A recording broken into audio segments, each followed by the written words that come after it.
আসসালামু আলাইকুম চাচা। ওয়ালাইকুম আসসালাম। বর্ষার সময় বরের মধ্যে কি করা হচ্ছে?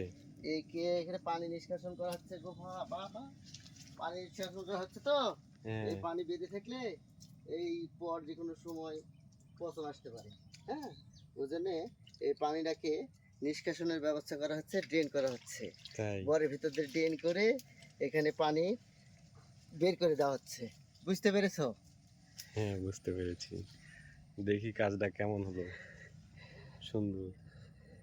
পানি নামছে আস্তে আস্তে আস্তে আস্তে করে পানিটা ওই জায়গাতে চলে একটা আসলে লাথি দিতে হয়েছে স্যার, ওই যে যেখান থেকে নামতেছে ওখানেই।